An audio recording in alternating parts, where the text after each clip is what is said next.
Hello, everybody, and welcome back to another edition of the Geek Authority Show. My name is Lorenzo Marchessi, and once again, I get to interview a very special person. On the show, I tend to interview actors and directors and writers and producers and cosplayers, convention goers, fans, and all kinds of things. But today, it's extra special. We have a director, producer. His name is Kevin Dale Brunkhardt. And Kevin, I want to welcome you and thank you so much for doing this. Thank you. Appreciate it. Absolutely. So, you are basically what you told me is a director. You kind of begrudgingly, you had mentioned do the producing side. So give us a little about your background. Where do you hail from, and how did you get into filmmaking? I'm originally from Fresno, California, and that's where I was born and raised. And I went to LA.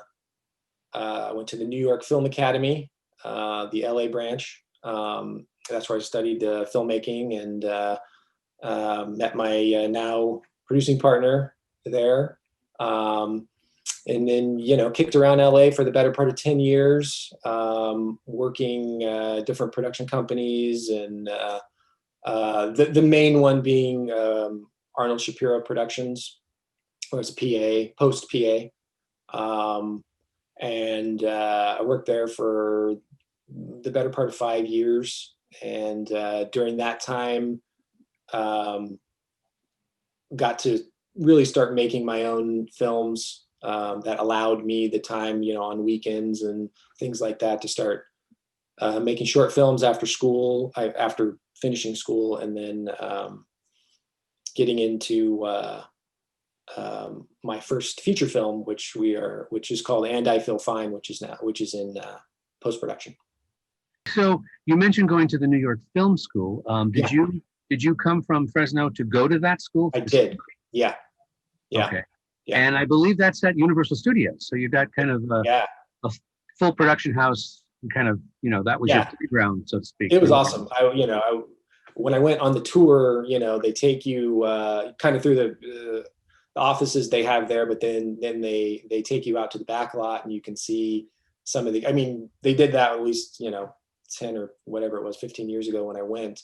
And so you're on the back lot of Universal back lot, and I was sold. And it was a 1 year, they called it kind of like a 1 year directing workshop, where you study every aspect of film, writing, producing, directing, cinematography, sound, all with the emphasis on directing, but you get to kind of get the full scope of how films are made. Now, when you were as a kid, were you doing that in Fresno? Is that what? No. I played sports. I grew up. I played basketball. I did played a little volleyball, but I was big into sports. I thought I was going to be in the NBA. Okay, so you did the film school, and I'm assuming you graduated, of course. So did you dive into, pick up a video camera or a film camera and start making things, or how did that go? No, I always had a really difficult time, and I don't know if it was lack of confidence or what. When you're in school, you have all the tools. You have, not only just, the camera and the lights and all that stuff, but you have people there who are just as enthusiastic as you and want to help, and they want to make things. And so all of the short films I did, in school, that came pretty easy. But then once school was over and you graduated and you kind of got into, quote unquote, the real world, we didn't have that stuff. I didn't have a camera. I didn't have lights. I didn't have equipment. And so it was difficult for me to get things made for a little while, until I finally, I got a couple of industry jobs, just to help pay the bills and things like that. But I wasn't doing what I wanted to do, which was direct movies. So I had to, kind of give myself a little kick in the pants and say, you got to figure out how to do this. And luckily at the time I was working at a company and they had a camera, and I asked them, can I borrow it? for a weekend and Really? film something? And they said yes. And I mean, it was, you know, it was a digital. I think at that time it was like some 24p thing that, you know, it didn't even shoot 1080. You know, it was like, I think it shot 720p. And but we made this little short film with one of my friends. For those who don't know, what are you telling us? Oh, sorry. So like the aspect ratio, or I'm sorry, the resolution, you know, high definition, 1080p is like Blu-ray quality. High definition is kind of what the standard is if you put something on YouTube. And 720p, while technically it's still high definition, it's the broadcast standard. So anything you see on TV, on regular broadcast networks and cable networks, that's broadcast at 720p. And if you're watching something like a Blu-ray, that's a little bit higher quality at 1080. Right, and Blu-ray, the next step above that is the 4K, right? Is even the 4K, yeah. So it's even, which a lot of our phones shoot now. Like you know, we were saying earlier in the pre-interview, like you could take your phone and do it. And yeah. Well, it's funny. It was explained to me at one point where, you know, the difference in resolution is like, you know, it's like, you know, one level is like looking at a face. Yes. And the next level is looking at the pimple, and the next level is looking at the bacteria on top of the pimple. Exactly. Yes. So it does. I mean, in terms of production, though, is that a big deterring factor for you in terms of the definition, or does that sorry, say it again? Is what? Does the definition matter when you're making your projects for yourself? No. Well, I mean, I like to, at least whatever the standard is, I like to keep it at, and I would say, you know, right now, I think YouTube, even though there's a lot of stuff that is like 4K, I think 1080 is still a standard, but it can help you in post-production. Like the more resolution that you shoot in editing, you can move around in the image a little bit more. You know, so say if you shot something in a wide or a medium and you go, ooh, you know, I'd really like that in a medium or a close-up, you could just punch in and you don't lose any, you know, resolution on it. It looks the same. Okay. Now I've talked to a couple other directors as well, but so have you worked with actors prior to this? Have you ever worked in theater? Have you ever worked on, you know, other projects? Okay. No, I work, the only actors, you know, like I said, in school, and then in school, it was a lot of times it was ourselves, or there were, you know, actors who would, you know, if you used, you know, a Backstage West or put an ad or something, and some of the students did that. But no, I just kind of used friends and people that I knew. Okay. And these projects that you're currently working on, these are original stories from yourself? Yeah, from myself and from Mike. Like our feature, And I Feel Fine, that was a story idea that Mike and I came up with. And then we wrote the screenplay together? We actually worked with a writer. We hired a writer because we thought it would go faster just with our, you know, me being a full-time dad, you know, 5-year-old and a 2-year-old. And Mike, you know, he working at Universal, sometimes, you know, 16 hours a day. We thought it would be beneficial to work with a writer on the first couple drafts, get us the thing, you know, the document written, and then we could then take that and do the revisions. And so that's what we did. And then it's like all three of you are credited, for those writers who might be wondering. The writer that we hired he'll get the sole writing credit.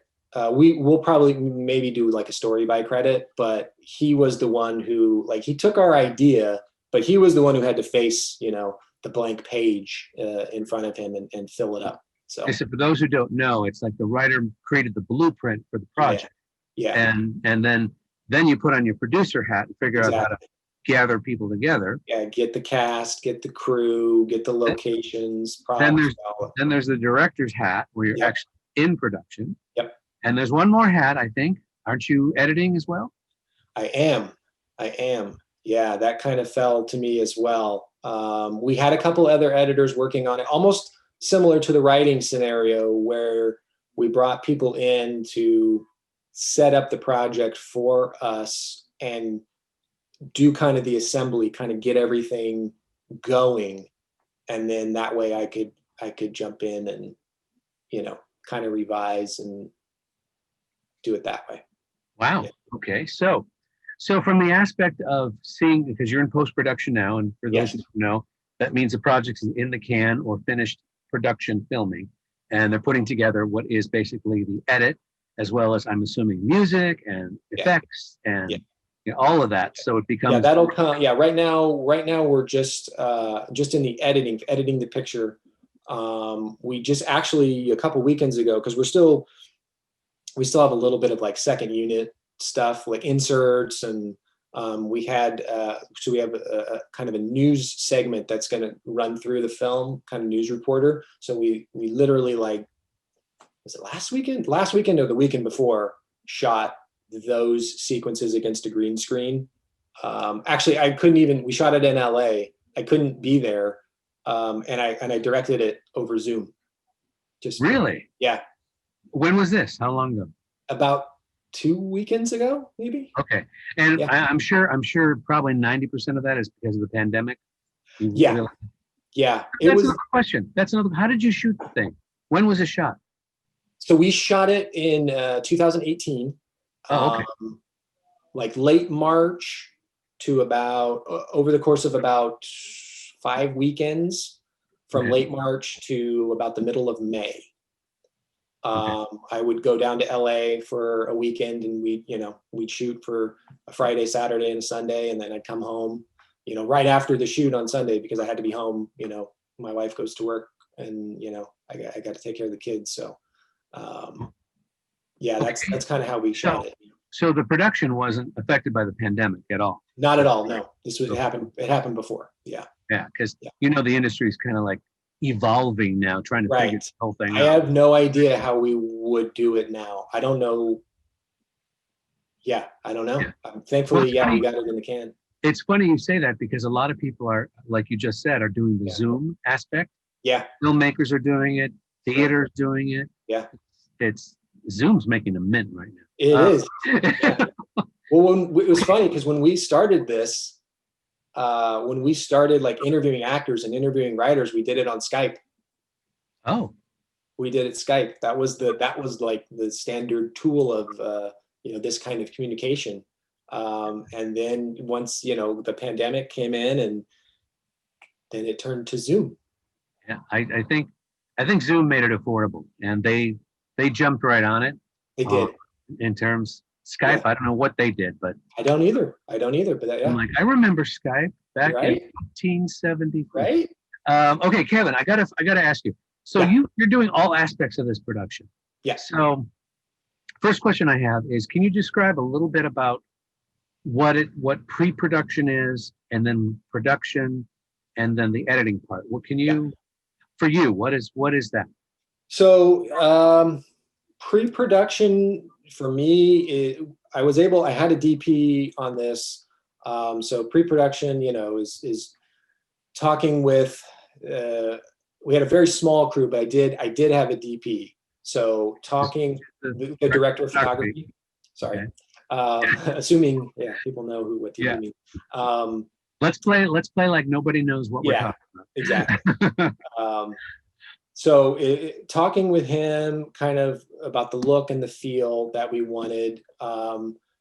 We used a lot of Google Docs, where we could, take images, and we can put them in the Google Docs to kind of say, like, this is the kind of feel, and here are the things that we can do with lighting and those aspects. And this is all after the script is, after the script is completed, and giving breakdowns. We did. Yeah, Mike was doing a lot of that, so that I could kind of concentrate more on some of the more creative, and he was kind of breaking the script down a little bit to find out what props we might need, or anything we might need for locations, wardrobe.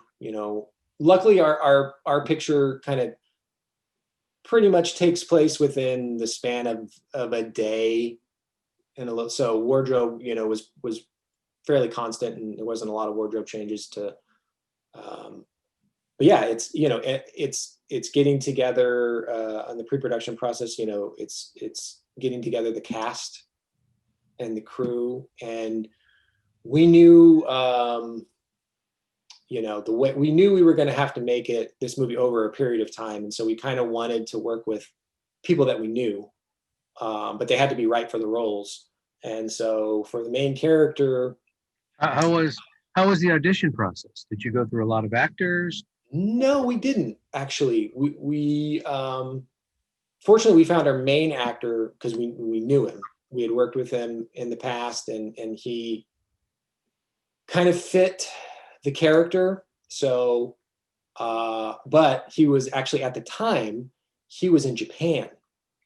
He was working for Universal in Japan for their Harry Potter ride, because he can speak fluent Japanese.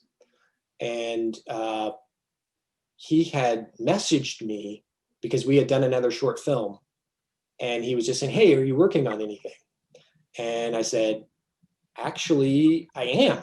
And it was this feature, and I said, "I think you might be right for this." And he said, "We're actually going to be leaving Japan. We're coming back, to the States." They weren't going to renew their contract because they had signed contracts, I think yearly contracts to work at Universal, and they weren't going to renew it. They wanted to come back, or he wanted to come back.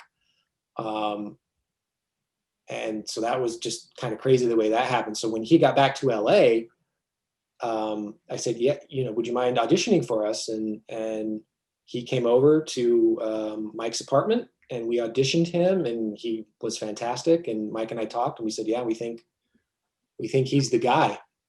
And so then through him, we were able to find a couple more people, and then we auditioned. So the only people that we actually auditioned for, I think we auditioned two of the main, I think 5 were actual auditions that actors that we had never known or didn't get a recommendation from another actor. So were they single auditions, or were they reading with each other kind of thing? Or? Yeah, Mikkel would come in. That's what Mikkel is the name of the main actor.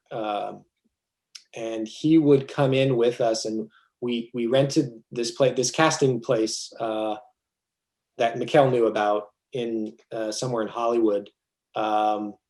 We just had people come in and read with him, and a handful, 3, 4 maybe per role. It wasn't a ton of people, but so I'm curious, how was the first day on set production?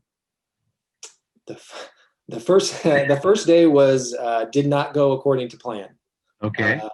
There was a mix-up with the schedule with one of our actors, so we actually didn't get to shoot much of what we had planned that day because the actor wasn't available until much later. And for those first-time directors out there who are watching this, it never quite goes at exactly how you like it. It never goes. Any production. No. Whether it's small TV or big feature film. Yeah. Robert Zemeckis had this really great quote, which I'm going to totally butcher it. I wish I could remember it. Here, while you're thinking of that, Bob Zemeckis is Forrest Gump, Back to the Future, whole bunch of Academy Award winning. Who Framed Roger Rabbit? It was something along the lines of production is where all of your dreams go to die. Something like that. Because they were asking him how he felt about the production process, and he was like, "It's depressing." Yeah, and I also, Bob Zemeckis is the one that I've heard the quote that other directors have quoted where pain is temporary, film is forever, film or video is forever. Yeah. And because a lot of actors have to do multiple takes, and or they have to deal with strenuous, a little bit of pain. Yeah, a little bit of pain. And we're not talking like stunts or anything. We're talking just right. You have to drop your head about 20 times. It's like, okay, this hurts. Like, okay. But if you do it right, it's forever. Yeah. So yeah, that first day did not go well, but we managed to, because we kind of blocked our schedule in those weekends, those Fridays, Saturdays, and Sundays. So we still managed throughout the Friday, Saturday, and the Sunday to shoot everything that we had planned for that weekend. It just didn't go as smoothly as I would have wanted it to. What was the biggest surprise for you? Because this is like your first major production. What was the scheduling? Scheduling was rough. And we didn't even have that many actors. But yeah, I mean, because having made short films and I watch a lot of documentaries and like with DVDs and Blu-rays, and I listen to a lot of the director commentaries and actor commentaries. And so, right. So you get it kind of, I wasn't surprised by anything that happened because it had all happened to me before, you know, on short films and other things like that. Like, I mean, I was surprised, I guess, just how that first day, you know, we had planned it all. And then like at the last minute, there was a scheduling snafu and, but we managed to overcome it, you know, the next day. You adjust your schedule. Yeah, we had to shoot 12 or 14 pages the next day, but wow. We ended up, we accomplished it because this is a feature-length project, right? It's a feature. Yeah, it's a feature. It's about 80, I think it was like, our script's like 80, 85 pages. Okay. So 14 pages is a lot in one day. It's a lot. Yeah. Normally you do, you know, you want to do between like 4 and 6 maybe. And that's kind of how I had it planned. But because we weren't able to get most of our shots on that first day, we had to roll it into the second day, which for the 2 actors who were available in that scene, that was the last day for the other actor. So I had to get that scene done because on Sunday we were shooting something different with completely different actors. Is this a SAG waiver project or? It was SAG. That was a mistake. That was a mistake, a big mistake. Uh-oh. Why do you say that? Because the budget of our project. Union, you mean, or what?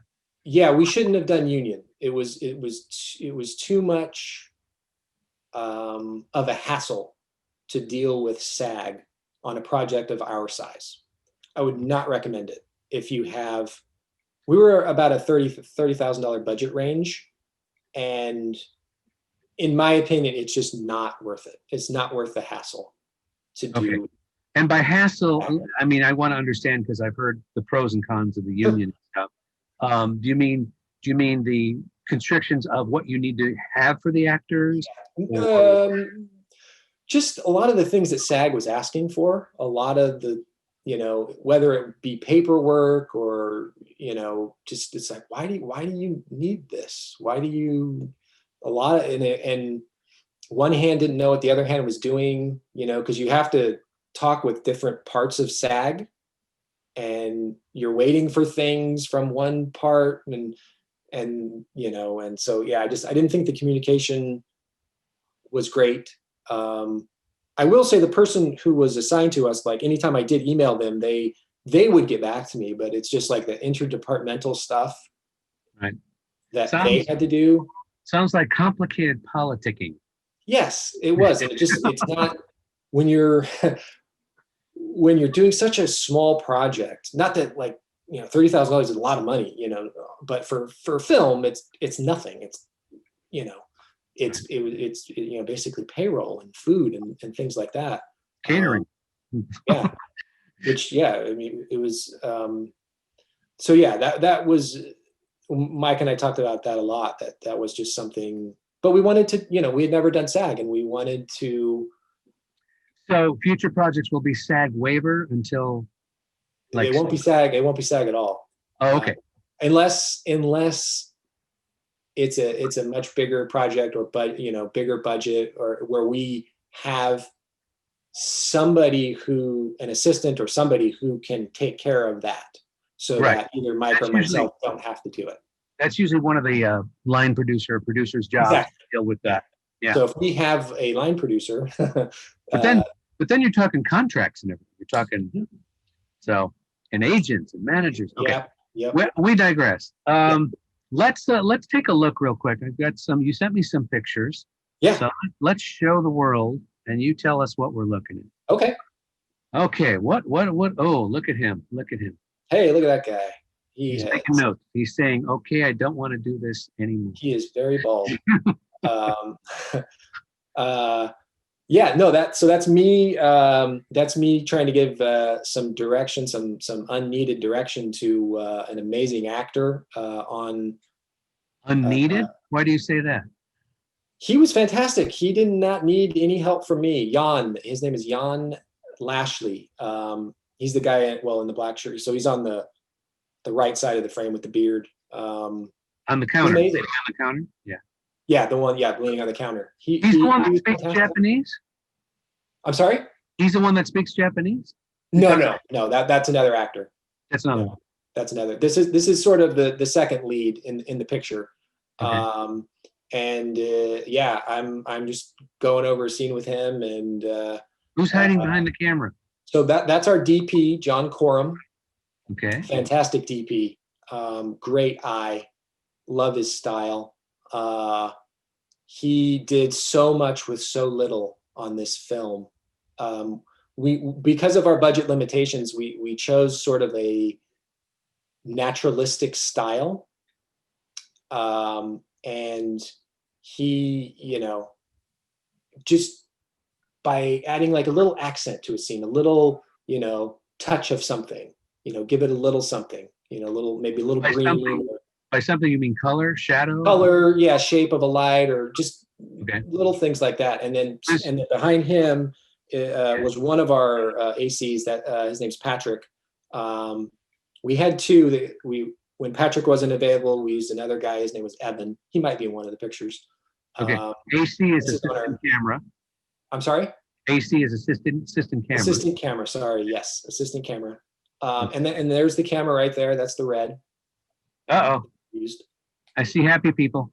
Happy people. This was a very early call. We were trying to get a sunrise, and I think the call time was like 4:30 in the morning. So this is like after, this is maybe at 10:30, 11 o'clock. I'm looking for the coffee and the donuts. And coffee, yeah, all trying to keep people happy, keep people awake. What project is this one? The same project? Yeah, this is And I Feel Fine. This is a mix of actors and crew. You want to give any shout outs before I change it? Yeah, on the left, there's Kaylee. She was kind of a jack of all trades. She was fantastic. And Roxy next to her. So the guy in the middle, that's Mikkel. He's our main actor next to me. And then Christina and John and Jan and Mike. That's Mike at the very end. That's my buddy. That's my producing partner, Mike. With the hat? With the hat, yeah. Okay. That's Mike Nolan. Mike, I want to talk to you. Okay. All right. There's me and Mike again on the set. Me going over the script, trying to. He was doing sound. He was. Yeah. And that goes back to film school. He took up sound like right away. He was pretty much the sound guy on like all of our classes, short films. For those of you who don't know, he's holding what's called a boom mic. It's actually a microphone covered with a filter of some sort, and then he extended over the set, and that's how you record sound. His mixer with him as well, so he can mix the audio. So yeah, I mean, on an independent film, when you have a small crew, you have to wear multiple hats, and so he was doing sound, he was producing, he will do eventually, right? He will do our post-production sound as well, our audio sweetening, as well as the mix and the sound design as well. I have a desire to caption this picture here. I don't know why. Yeah, right. Yeah. What am I? Yeah, that's I've seen a lot of pictures of myself when I'm directing, and that seems to be my director pose as I'm watching the take. Just kind of. Is that what you're doing? You're looking at a. Yeah, I'm watching the take. So that's our Roxana. She's playing a pregnant woman in the script. She's not pregnant. So right, but for the people looking at this picture, you're actually looking at a monitor. I'm looking at a monitor, on the camera, because I like to. We never have, they'll call it a video village, which is, a big monitor set up where you can kind of sit and watch from a distance the scene happening. And I've just, for never either being able to afford one and just not, thinking it's necessary, I usually either look at the monitor that's on the camera so that I'm right there with the actors as well. And so I can just kind of peek up. I can look at the performance live, and then I can also look at, the monitor to see the frame. And as a film director, you want to see what's in the frame. So correct. That's your storytelling part. Yeah. As far as that goes. And for those, again, who don't know Video Village, most major productions, TV and film, have an area that's actually tented, usually the darkness of the monitors. And there's several monitors, and they can literally play back take after take after take while they're shooting. In some cases, multiple cameras, so they can see all the angles. So that's called a Video Village. And especially on an independent film where time is always of the essence, but especially on an independent film, that's a place where a lot of time can get eaten up. So sometimes it's better to just not have it. Okay. Here's a poster. This is my short film that we completed last year. Knock Knock just got into the Marina Del Rey Film Festival, which is actually, I think it still might be going on. I recognize the names. Anne, Brian. Yeah, and Brian. Yeah. Tune into the Geek Authority show. You'll get to see them. Yay. Yeah. They're fantastic people. Okay. My first time working with each of them. And this was a project that we did while being in post on And I Feel Fine, just as we wanted, when you're working on something for such a long period of time, you don't have that, that completion feeling. You don't have that satisfying feeling of like, we've completed this thing. And, we had been working on on And I Feel Fine for maybe 3 or 4 years. And it had been a while since we completed a film. And so we said, there's got to be something we can do. Short little film in a weekend that won't take too much of our time and resources away from And I Feel Fine. Just to like recharge the batteries, a little bit, do something like just kind of concentrate on something else for a minute and then go back to And I Feel Fine. So we made Knock Knock. And then this is And I Feel Fine again, kind of behind the scenes. Our main character, he's in a band. And so these are his band mates and his girlfriend. This is kind of, we did Where is it? Is this a set or a location? It's a location. We're kind of cheating a location to try to make it look like someplace else. I know it says, you can see LAPD in there, but it's supposed to be in San Francisco. So it's supposed to be after a punk show. And this is a still from the trailer for And I Feel Fine that my good friend CJ Johnson edited for us, and he did all these little graphics. Water? Is it supposed to be water? It's supposed to be like dust particles. Oh, okay. Because dust and dust plays a big part in the movie. This is for you. Oh. Ta-da! Some of the stills we just saw, I zoomed in. I also, in this video, when it airs, down below, you'll see his links. He's got links to the YouTube channel and whatnot. Do you have a website or no?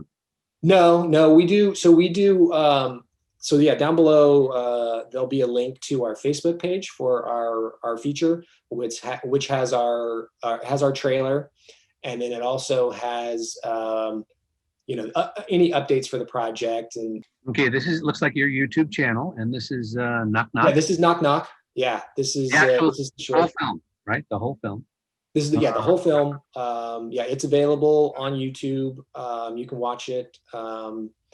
It's a short little suspense thriller. It's about this woman Anne, who is driving home after a Christmas party, and she's traveling on a road that is known for mysterious disappearances.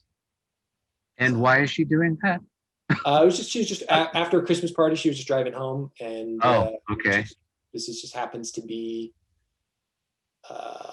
playing up on an idea that, you know, highways are dangerous places to pull over.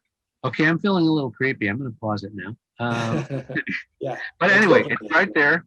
You can watch it. Are there other videos on your channel? The trailer is also which on I have queued up here. If I can figure out how to get it. All right, I'm going to go ahead and run it. Sure. And if you want to comment over it, that's fine. But I haven't seen this, so it's my first time too. Sure. Yeah. Everyone else packing up, but you're here chilling like it's casual Friday. The world's ending, man. I got all the time in the world. See you Monday. You gotta get out of here now. I haven't exactly been paying attention, but I say it's probably not that bad. You know what? Pick up. I'm not going to hell sober. Still working on the next great American novel, huh? What do you want? We want you to come to the shelter with us.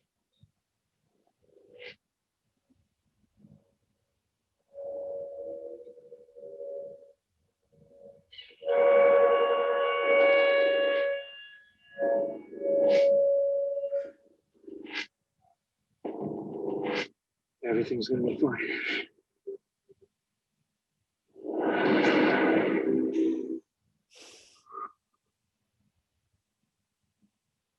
There you go. Wow. Okay, I have a ton of questions, but Sure. you can't answer them because you would have to tell me the story. I can tell the story. The story's okay. Are we looking at like of a kind of an apocalyptic kind of thing here? Yes. Yeah. Okay. Yeah. So yeah, it takes place in the background,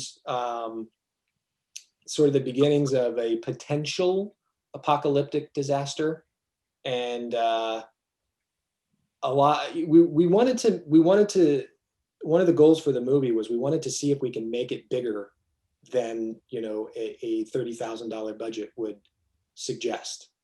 And so knowing that, you know, we're not going to be able to do a lot of stuff, you know, practically and visually and things like that, we thought we could do a lot of it through sound design. We can do a lot of it through like news reports and radio reports and things like that, just to really.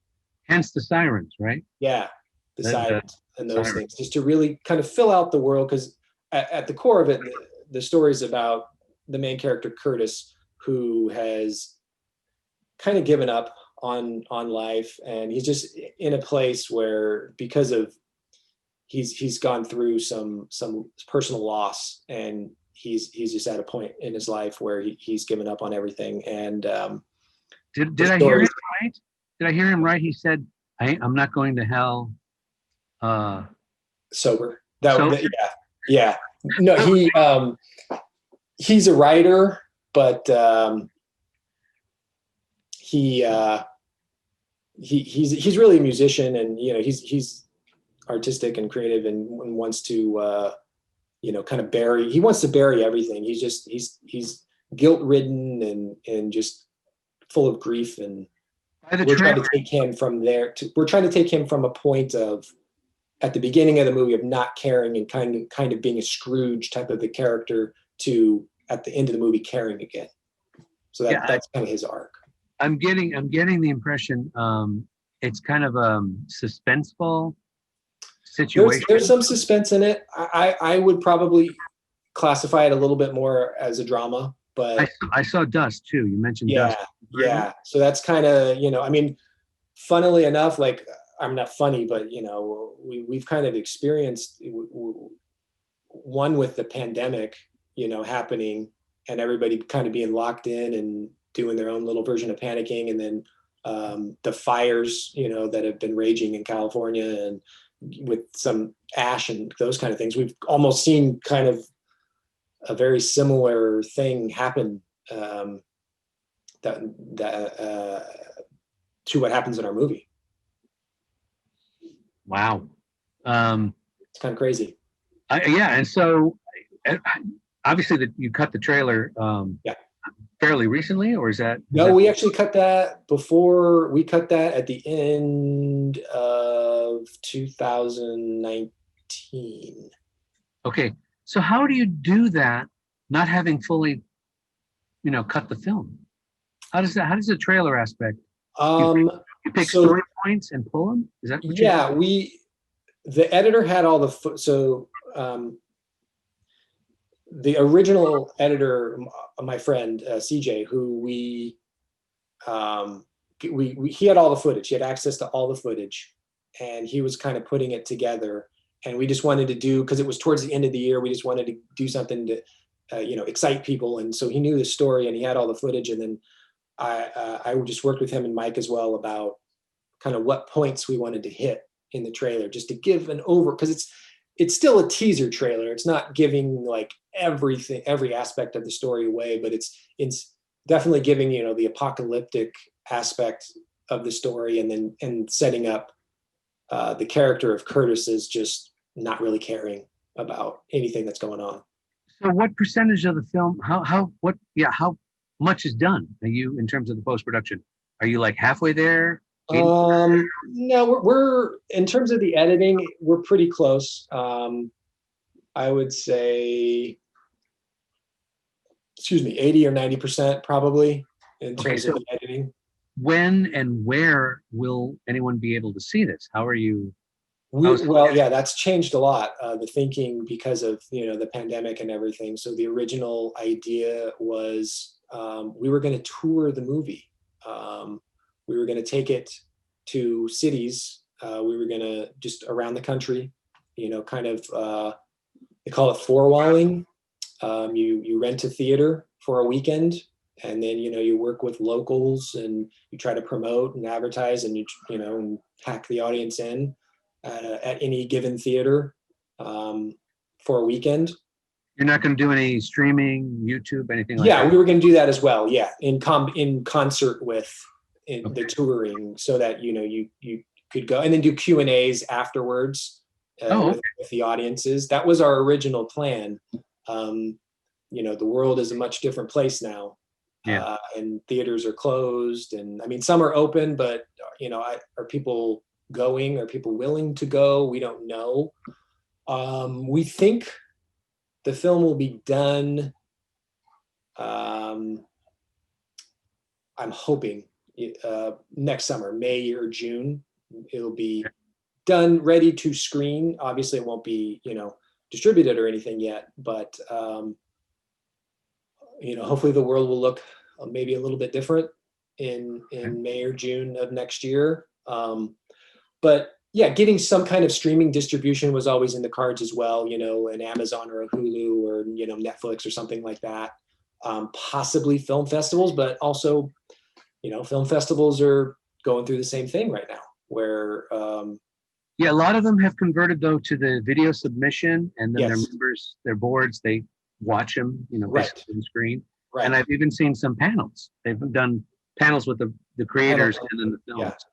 So, that still might be an option, for distribution. But because of the budget and we just thought we could make our money back that way by touring and just going to play, because we have some friends in the Midwest. I have some family in like the North Carolina, South Carolina area.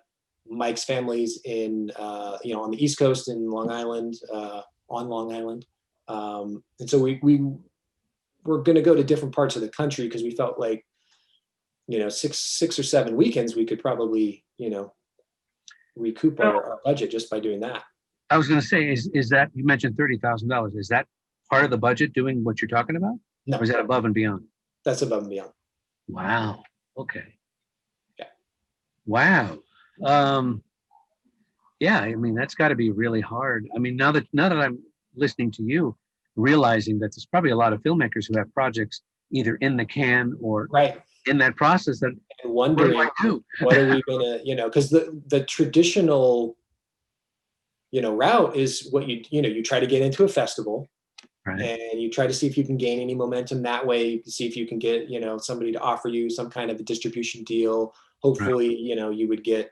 And I was a reviewer. I used to review films, independent films, theater, all this other stuff. Yeah. It's all gone now. And that's the thing. It will come back. I don't know when, but it will come back.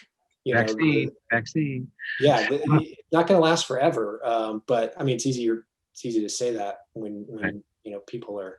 At least until the next pandemic. Right. Yeah. Certainly, every heart years. I believe it will come. You know, festivals will come back, theaters will come back. You know, those that can survive. But yeah, I think we're going to be done with the movie, like I said, next summer-ish. That's my hope, is that towards the end of this year, or by the end of the year, like I'm hoping the editing will be completely done. Have you thought about approaching people like Lemley, who have the independent theaters, and that's all they do is show? Yes. Yeah. Okay. Yeah. It's just, you know, the safety aspect, and Right. Well, just so you know, I don't know if you know, but Lemley has an online, you know, viewing thing now. You know, people can pay like $5 to watch these independent films. I don't know. You might want to. That might be an avenue. I'll have to research that now, because everything's up in the air. Right. I'm trying to keep an eye on everything that's going on, but you know, stay focused on, because we have to finish the film. Like it's kind of all moot until we finish the film. But I want to be aware. I want to press invite when it comes out. Oh, sure. Yeah. I mean, yeah, we wanted to do a screening, you know, we wanted to do a screening in the LA area. We wanted to do a screening, you know, here in the Fresno area, you know, family, friends, you know, yeah, you know, maybe some press, but that's all up in the air now, you know, because if the vaccine, you know, comes and people are getting it and it's safe. Right. But here's the thing. You got to realize not everyone's going to get the vaccine. Right. And probably the first version isn't going to be the best version. Right. And it's going to take time. Yeah. It's going to take time. Normal won't be back for a while. So I agree. Whatever normal. Yeah. We're in the new, we talked about that with Mike. We're in the new normal now. And then we'll have to see what the new normal is going to be. Wow. Yeah. Yeah, I mean, you just hit me when you said that. I'm like, wow, you know, you're not alone out there. So no, yeah, everybody, it's just. And I want to see this stuff. I'm not used to not going to theaters. Right, me too. Well, I'm a little bit used to it in the last few years, just from having children. But I love going to the movies, though. I love it. I love going to see a movie in a movie theater. I was so looking forward to Top Gun and, you know, Tenet, and I know some of them have opened. But, Wonder Woman and James Bond. And, James Bond, yeah. All of these big, you know, but I like all the, you know. And the next Avatar was supposed to come out this year too. Right. So everything's been delayed, and it's just, is it safe? On a happier note. Yeah, let's get happy. So I tell you what would you say somebody's watching this and they're like, ooh, I want to make a film, or I want to be an actor, I want to produce, I want to do something like this. So what advice would you give somebody who's just getting started? Do it. Most people have a phone nowadays. So, and they shoot really, really good, like better quality than I had back when I went to film school. High definition, yeah. Get together with your friends, get together with, I mean, you have to do it safely now, but in general, get together with friends, get together with people who, are like-minded, because you do need a lot of support. You need a lot of people who are positive and positive thinkers, and then just go do it. Film something small, film something goofy. If you don't, use what you have. That was the thing we did with Knock Knock, was because with the feature, all of our resources, all of our money, everything was going towards the feature. So our rule was we can't spend a dime on the short film. We have to use everything that we have access to in order to make the film. So we had a camera, we had lenses, we had a certain amount of lights that we had just acquired, over the years. YouTube is a wonderful resource. Film Riot and channels like that can give you tutorials on how to make a film, but just go shoot something. Go shoot something. Like you were talking about editing. There's editing tools that you can do on your phone. They have filmmaking contests now, which are strictly like phone based. Do everything on your phone. How do you feel about that? How do you feel about things like TikTok and whatnot? I don't do them.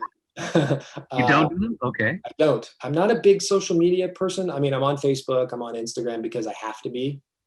Okay. I just was recently introduced to TikTok, and I tell you, there are some creative Oh man, I've seen some of the things. on there. I think it's fantastic. I think there's something for everybody. Right. I never thought I could see a story in 15 seconds. Sure, right? And some of the things that they can do just visually, and the special effects, and and what they're able to accomplish. It's so yeah, do it. Okay. Make it. If you want to make something, even if you don't have anybody to shoot, an actor or anything, like you could still kind of either use yourself or film something around your house or in your backyard or cool. So before we close out, I just I do what I do with everybody that I talk to. I do what's called a fast round series of questions.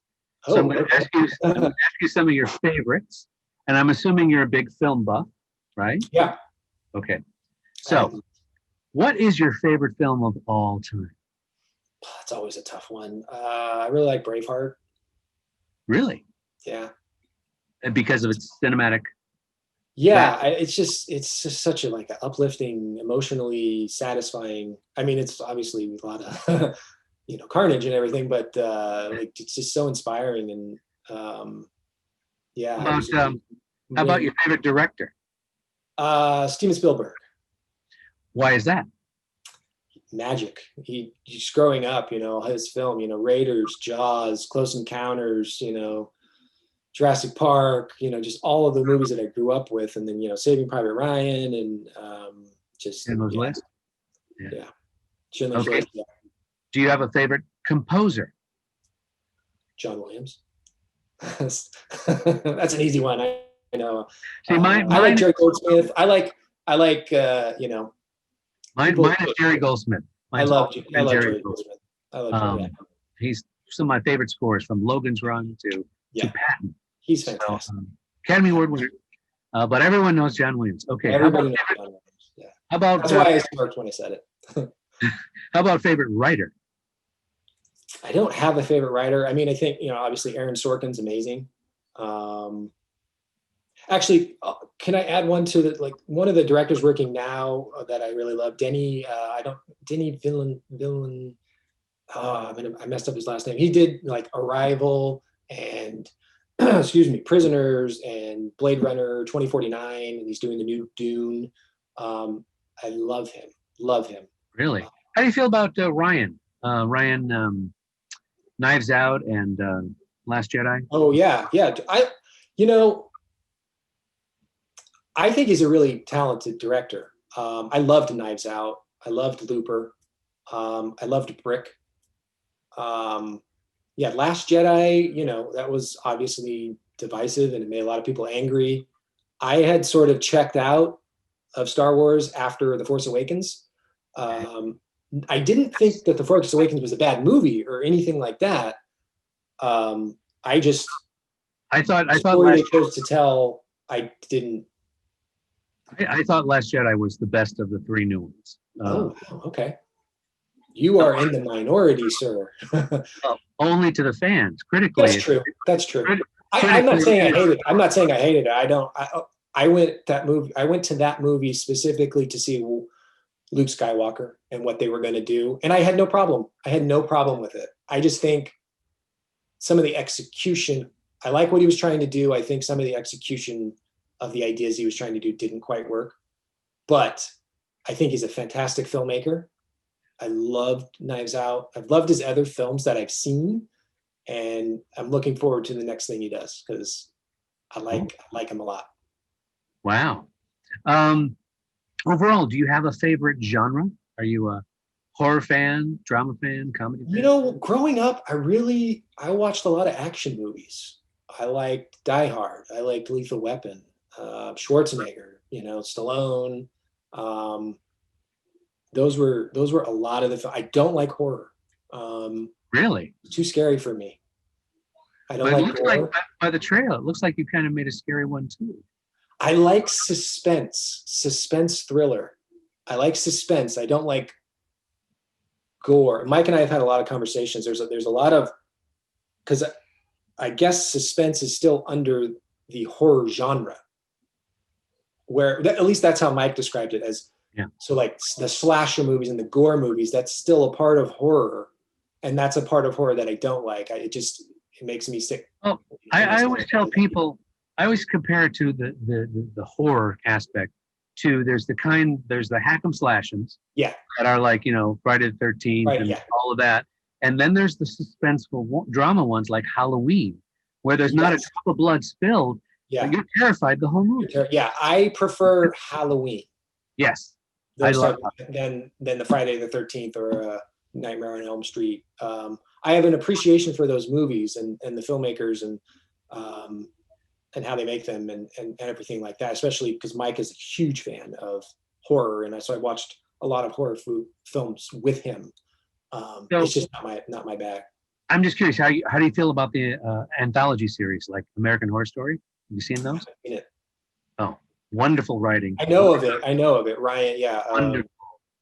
Forget the filmmaker's name. I know of it. It's yeah. I've heard very good things. Yeah, same producers and writers for the new Nurse Ratched series on Netflix. I am behind on TV again, using my children as an excuse. My wife and I are behind on shows by a good number of years, but I will be watching all of them. I'm guessing not on Disney Plus, right? Yeah, we have Disney Plus. Yeah, we're pretty well versed in the Frozens and Moana, 500 times. Yeah, Moana's a big one. I've seen that 15,000 times. And, yeah. You kind of look a little Polynesian. Okay. Anyway, again, Kevin, I want to thank you so much for doing this. This was great fun for me. Hopefully, educational for everyone out there. Yeah. You gotta let me know when your film is out. We can put it. Yeah. If you want, And I Feel Fine is the movie. If you want to find out more information about it, you can go to Facebook. I think there'll be a link, but you can go to our Facebook page, And I Feel Fine, where you'll get all your updates there. You can see the trailer there. We put all of our content pretty much there. You might want to. Do you have a production company name? Are you under? No, we're calling it. Yeah, it's Nolan Brunkhardt Productions right now. Okay. My suggestion is you might want to get a Twitter page or a Instagram page, and then people can like it and then follow you when you release and all that stuff. But exactly, yeah. Instagram I can do. I don't have a Twitter, but Instagram that's something I've toyed with as well. Cool. We have a hashtag, And I Feel Fine. The movie is the Instagram hashtag. I don't think it has its own page, but we do have some behind the scenes on Instagram. Very cool. Yeah. Okay. Again, thank you so much. This was great fun for me. Hopefully it was fun for you. Everybody watching, make sure you subscribe if you haven't. Help me out here. Point out one of these buttons up here. Yeah. You subscribe and like. Where's it at? And also check out my other shows. I have a Talk About show where I actually talk about with family and friends, different shows, different kinds of things. There's the Unboxing the Geek Authority where I open up stuff for the first time. And there's also the Mysterious Chamber of Collectibles where I pull out things literally out of my closet and show you what I've been collecting for so many years. And they're classic toys kind of thing. So anyway, thank you everyone for watching. Again, this was great fun. Kevin, you're amazing. I look forward to seeing more projects from you. Hopefully in the theater. That would be nice. That would be awesome. You have to teach me how to get back into the theater. I forgot how to. Yeah, right? Yeah. Anyway, okay. Thanks again, everyone. Thanks for watching, and we will see you in the next one. Say bye. Bye, everyone.